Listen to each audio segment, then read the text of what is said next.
Ellie joins us now.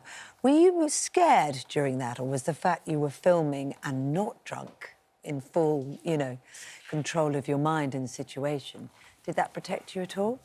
No, I was genuinely scared. And I think, even though I knew I had security nearby, I had a big team around me, I knew that if anything were to happen, I was very well supported.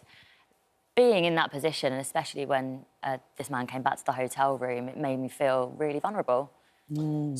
So he not only did he come back to the hotel room, he came into the hotel room. There's further footage where he's actually sitting on one of the beds in the hotel room, and then you confront him and explain that you're sober and ask him what he's doing in the room. What was that moment like? Was there any realisation from him that he had gone too far, that maybe he was doing something he shouldn't be doing? Not really. He apologises a couple of times. He seems genuinely quite confused. He's like, we came together, even though at no point did I invite him back into the hotel room. Did you actively disinvite him in a firm way, though? I repeatedly tell him that I'm fine on my own, that I'm going home, that I don't need any help. Right, OK. And I repeatedly tell him that on my way home, and I get more and more firm as we get closer to the hotel.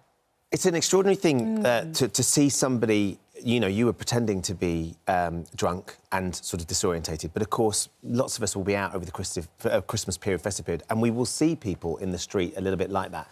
And often you sort of just carry on because life's going on and you see people enjoying themselves, but then you suddenly realise actually how vulnerable you were in that scenario. Has it opened your eyes to sort of what's happening out there and actually the reality of that for lots of women particularly? Definitely. And I think that's why we made this film. I really want people to become more aware of the threat that women face, and I think that so often the onus is put on women. We're told to better protect ourselves, to be more aware of our surroundings, to drink less, when really I think this needs to be a conversation that everyone is having to take measures to make sure that everyone's safe when they go out, that people are looking out for women, that if you see someone who seems like they could be in a vulnerable position, maybe try and step in and see if you can help in some way.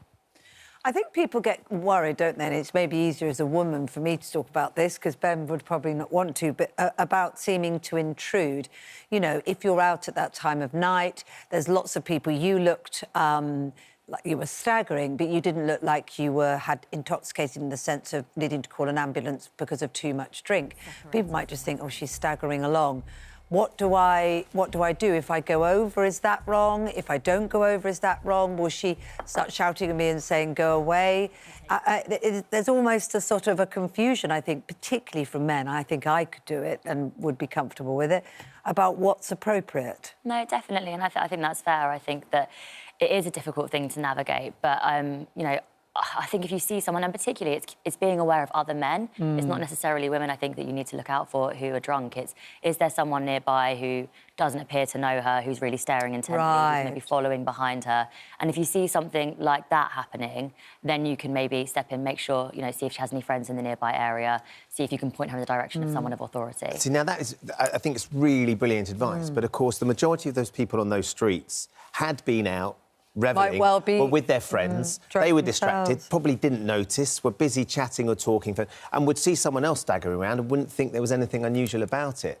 So that's the difficulty, isn't it? Trying to sort of say, if you see something, actually focus on it.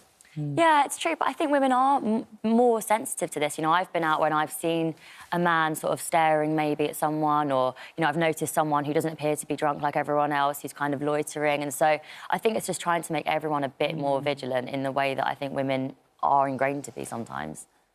Has it changed your approach? Will it change your approach to the festive season and sort of being out and about and your advice to your friends? Yeah, I just think, it's trying to be more aware, particularly at this time of year when everyone's out, when it's really, really busy.